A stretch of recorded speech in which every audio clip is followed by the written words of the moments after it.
The rain came down like a slow confession as Brendan Fraser stepped out of his car and into the skeletal remains of a forgotten main street in Akron, Ohio. The marquee overhead read only three faded letters, Rex. Below it, the theater's glass doors were streaked with grime, and the once grand ticket booth sat empty, like a rusted confession box. Brendan hadn't planned to stop. He was on a quiet road trip through the Midwest, a sabbatical from premieres, press junkets, and the strange weight of a comeback everyone kept talking about like it was a miracle. But something about the derelict theater had drawn him in, like a magnetic echo from the past. A place that wasn't on the map, but felt like it was waiting for him. Inside, the air was thick with mildew and nostalgia. Torn velvet seats yawned open in rows like broken teeth. On the wall, old posters had curled inward on themselves. Casablanca, Rebel Without a Cause, and oddly, a movie he didn't recognize, Windswept Valley. There was no record of it, no director's name, just a worn-out poster with a boy holding a camera, eyes full of hope and shadows. "Can I help you?" came a voice, raspy and unsure. Brendan turned. A man in his 70s stood behind the concession stand, holding a broom like a cane. His name tag, barely legible, read Eddie. "I was just looking," Brendan replied. "This place, is it still open?" Eddie chuckled. "Only for ghosts and the stubborn." Brendan smiled faintly. "What's Windswept Valley?" Eddie stiffened. "You saw that?"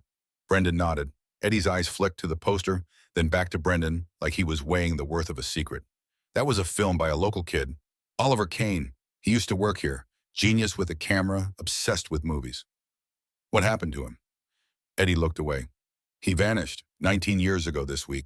Police said he ran away. I say this town swallowed him." Brendan followed Eddie into the projection room. It was dusty, machinery ancient, and humming with ghostly memory. That's when Brendan saw it, a metal canister labeled in smudged Sharpie. "Oliver's Final Cut, Do Not Destroy." "Found it locked in the office after he disappeared," Eddie muttered. "Never had the heart to throw it out. Figured maybe one day someone who'd understand would show up." Brendan ran his hand over the reel. It was heavier than it looked, and something about it sent a chill up his spine, like opening a time capsule made from grief and celluloid. "Mind if I play it?" Eddie gave a slow nod. "Projector's yours if you can get her breathing." That night, under the flickering projector light, Brendan sat alone in the darkened theater as the reel came to life. It wasn't polished, it wasn't finished edge, but it was brilliant. Scenes of quiet Midwestern landscapes, children running barefoot through golden fields, close-ups of faces racked with raw, honest emotion. And then, the boy with the camera, always behind it, until the last frame. A brief, trembling shot of a reflection in glass, Oliver himself, 18, wide-eyed. And then, static. The reel snapped. Brendan sat in the silence, heart pounding. This wasn't just a student film. It was a message, a voice lost in celluloid. And now, it was whispering again. The next morning, the town of Akron woke slowly, like an old dog reluctant to leave its bed. Brendan stood outside the Rex Theater, holding a coffee from the lone diner still in operation. He stared at the marquee again, faded, but now alive with new meaning.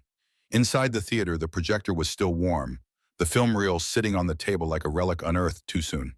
He hadn't slept much. The last frame haunted him. Oliver Kane's face, reflected like a ghost in the glass, staring not into the lens, but into whoever was willing to see him. Eddie was already there, sweeping the lobby in slow ritual strokes. "Couldn't sleep?" he said, not needing an answer. Brendan gestured to the reel. "Do you know anything else about Oliver?" Eddie leaned against the wall, breath catching. "He was special. Not in the way people like to say when they mean different. I mean the real kind of special.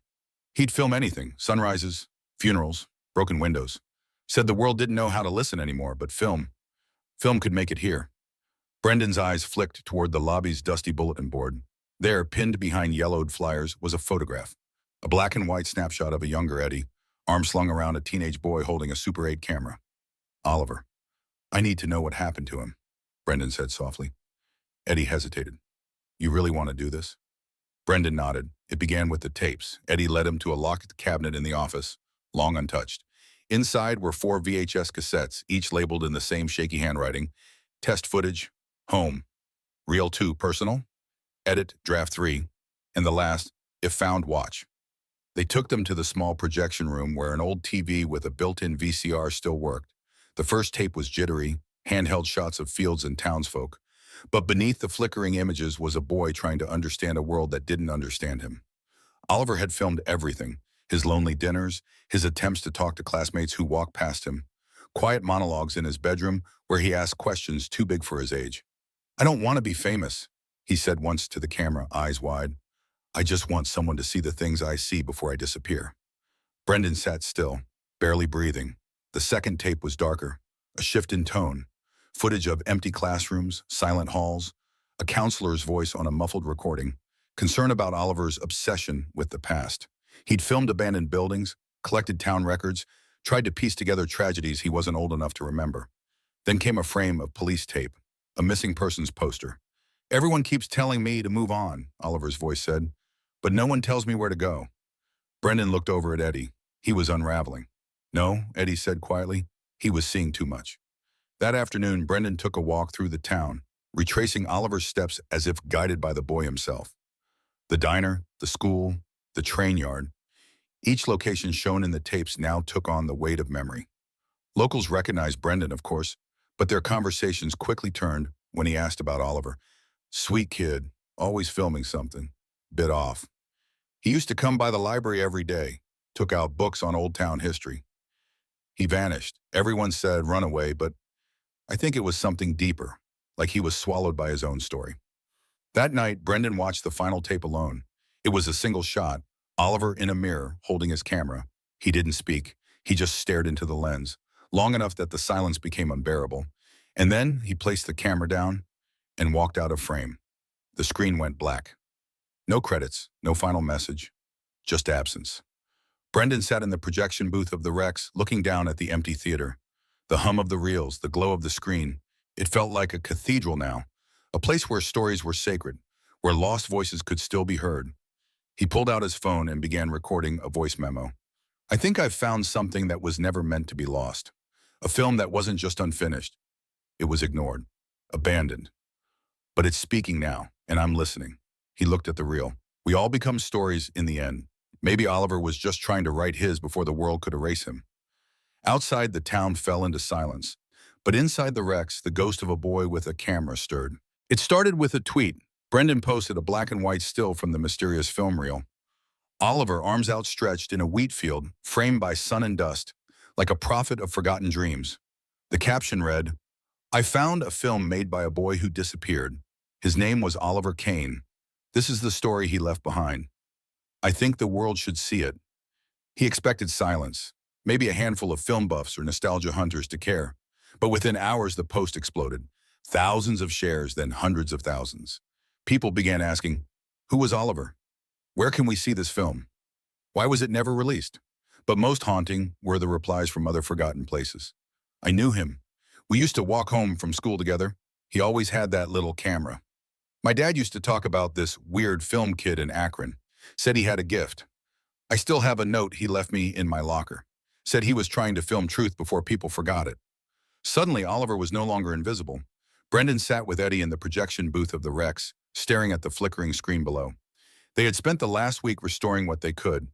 Brendan had called in favors from archivists, editors, even a former sound engineer from the studio days. The brittle tape had been digitized, the scratches cleaned, the segments reorganized based on Oliver's notes and the labeled VHS tapes. It wasn't just a movie, it was a resurrection. The final version was titled, "Now You See Me." Brendan added nothing of his own. No narration, no edits beyond restoration. The story had always been Oliver's. The night of the screening, they opened the Rex for the first time in over a decade. The marquee was lit with fresh bulbs, and the line stretched down the block. Old classmates, former teachers, curious townsfolk, strangers who'd driven across states. News crews showed up. Film students arrived with notepads and questions. But Brendan didn't sit in the front. He chose a seat in the last row, beside Eddie. The lights dimmed, the reel clicked, and Oliver came to life. It wasn't a traditional film. There was no structure, no polish. It was a boy trying to explain the world through moments. A dying flower in reverse. A girl laughing in slow motion. A voiceover of his fears, spliced with silence. At one point, Oliver filmed himself trying to fly by jumping from a swing. The footage cut off midair, then resumed with him lying in grass, smiling at the camera. "It didn't work," he said, "but for a second I thought it might." The audience laughed through tears. But as the film progressed, something changed. Oliver's tone darkened. His world became smaller. Rooms, shadows, reflections. He recorded whispered phone calls, arguments through walls, the sound of his own breathing. The camera became his only friend. And then, just before the end, Oliver spoke directly to the lens. If you're watching this, then maybe I wasn't invisible after all. Maybe stories survive even if people don't. The screen went black. Silence. And then applause. Not polite, not performative.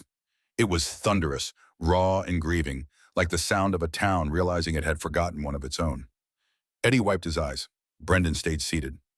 After the screening, people gathered in the lobby like pilgrims. They shared stories, memories, theories. Someone found a yearbook with Oliver's picture. Another uncovered a short story he wrote for English class. It was about a boy who turned into film to be remembered forever. Brendan stood by the old ticket counter, unsure what to say. A teenager approached. She held a sketchbook, pages full of scenes she had drawn from the film. I'm making my first short because of this, she said. Because of him. He smiled. Then he's still filming. Weeks passed, the story hit national news. Film festivals requested the restored version of Now You See Me. Oliver Kane became a posthumous cult icon, an artist ahead of his time. Critics called the film a poetic ache, cinema's lost heartbeat, a letter to the forgotten. Brendan didn't care about the praise. He kept returning to the Rex. He'd sit in the booth or in the aisles, sometimes just listening to the empty hum of the projector. One afternoon, he found a small envelope tucked beneath the projection table. It was old, yellowed, sealed with brittle tape. Inside was a note. To whoever finds this, if you're watching, then you're seeing me. Please don't let the real end here. Oliver. Brendan folded the paper gently, heart thudding. He looked up at the empty screen. I won't, he whispered. Months later, Brendan helped launch the Oliver Kane Foundation for Lost Voices in Film. Its mission? To support young filmmakers from forgotten places. The first recipient? A 17-year-old girl from Akron who used her scholarship to make a short about grief, memory, and silence. She dedicated it to the boy who filmed his way into the future. As for Brendan, he didn't return to Hollywood right away. Instead, he stayed in the town that gave him back a sense of purpose. He taught a workshop at the community center. He hosted screenings of indie films at the Rex. And every year, on the anniversary of the first screening, they showed Now You See Me, free for everyone. Because some stories aren't meant to be blockbusters. Some are meant to be whispered, remembered, and never forgotten again. If this story touched you, don't let it fade. Like this video to keep Oliver's dream alive. Comment below. What would your lost reel say? Subscribe for more powerful stories of quiet heroes and forgotten voices. Share this with someone who believes in second chances and the magic of storytelling. Some films win awards.